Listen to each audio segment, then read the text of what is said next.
All right, let's talk about implementing drive cameras. My name is Flint Holbrook, founder and president of Truckspy. You may not have drive cameras in your fleet, and if you don't, you probably need to install them. If your insurance company hasn't told you to install them yet, I'd be pretty surprised. So you're going to install them. It's going to be really painful. I'm going to be completely honest with you. Your drivers are going to hate the idea. They're going to be absolutely adamantly against it. I want to give you some pointers for installing these cameras, and I want to talk through how do you manage this with the drivers, how do you actually roll up a program out. So we've had some success with this with our customers and strategically thinking through with them when they buy our cameras. How do you pull off a program? How does this become part of your safety program? So the first thing to do, in my opinion, is identify your drivers that are communicators.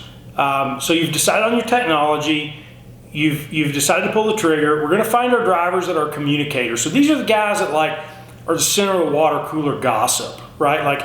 They're on the phone, they're chit-chatting with your other drivers, and they're always sharing information about, oh, what'd you get paid on that load, or oh man, the safety guy called me and fussed at me. Whatever their gossip is, it doesn't really matter. But we need to find those guys, and we need to get them on our team.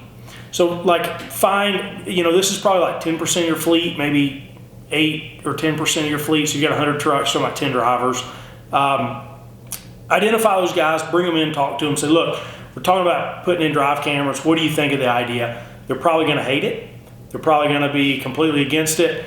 And you need to sell them. You need to say, look, Mr. Driver, here's why we're doing this. In full transparency, our insurance company's requiring it. The litigation in the trucking industry's gotten terrible. We need to be able to prove that you're a good driver, that you're not out getting in accidents, that you're not showing at-risk behavior. This will actually put you in a good light. And you also need to explain the privacy aspect of a camera. Especially if you have driver-facing cameras, you explain, hey, this thing's only recording when certain events are triggered, or there's a privacy button on it, right? So if you're in the sleeper, you can turn off the inward-facing camera. You got to explain all these features to the driver, and you really need to get those 10% of your communicators on your team. You say, all right, hey, once they're on your team, say, all right, look, I'd like to test this with you.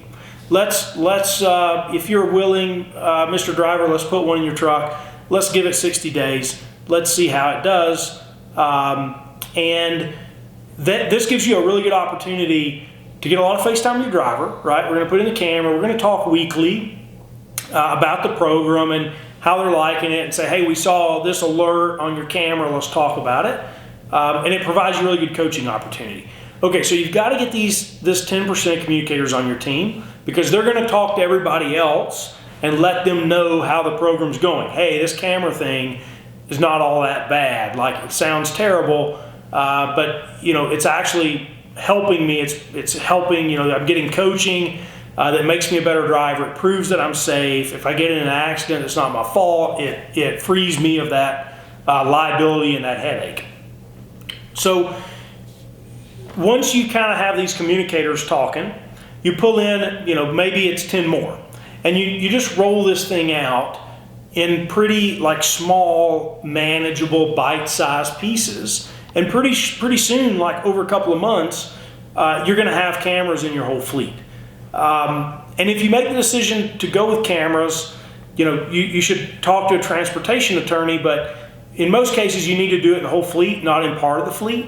So, at some point, you're probably going to lose some drivers. There's going to be some drivers that, don't stick around because of the camera, and that's fine. At the end of the day, you need to ask yourself, are these drivers really the drivers that we want in our trucks, right? If they're not willing to have a drive cam, they might be hiding some pretty scary stuff from you. So just, be prepared for that, right? Be willing to accept that. There are plenty of good drivers out there. I know that they're hard to go recruit. You can go recruit them if you're diligent.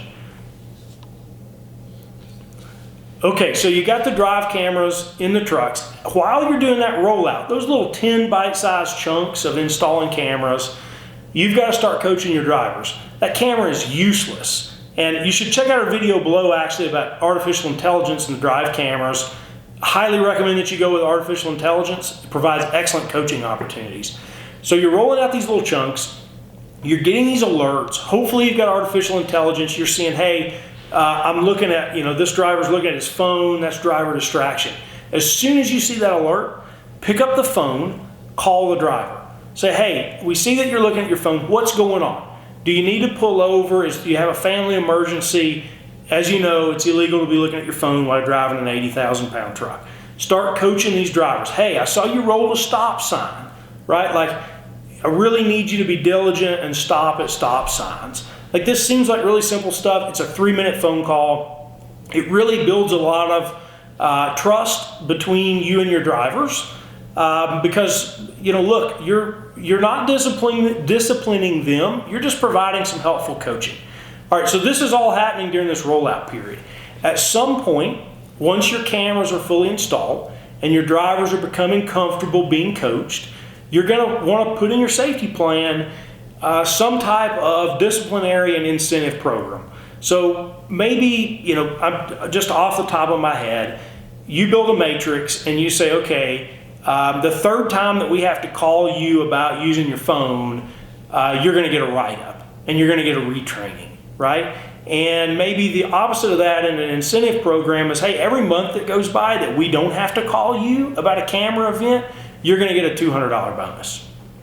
So these are kind of two options that you can use, and you might want to do both. A lot of our customers do both, a disciplinary and an incentive plan, and you can really start reducing that at-risk driving behavior. It's amazing. We've got customers that have implemented the cameras, that have built a coaching program, that have a disciplinary and incentive program, and over like a 6-month period of getting all the cameras installed, getting the program built, they've seen like an 82% decrease in risky driving behavior. So if you look at their first month of having all their drivers on the camera versus 6 months later, 82% decrease in drivers looking at their phone, rolling stop signs, speeding, doing all these things that lead to accidents. So I know implementing drive cameras sounds really daunting, and it is. It is a big management undertaking, but you can gain so much by doing a good job and implementing a program that works for both your company and your drivers. I want to just briefly touch on our drive camera, which we're really proud of. This camera has both forward and rear facing vision. It also has 2 side views, so you can actually see out the side mirrors. The camera uses artificial intelligence. It's always detecting things like following distance. It actually reads speed limit signs as the driver goes by them to detect if he's speeding, which is crazy that can work, but it does, and it works really well. And the inward-facing camera is looking at behavior like drowsiness, driver distraction. It's looking at all these kind of leading indicators of an accident. And so again, this is our product, but we're really proud of it. Take a look at in the footer below, if I can talk, the link below to learn a little bit more about it, where we'll talk about it in great detail.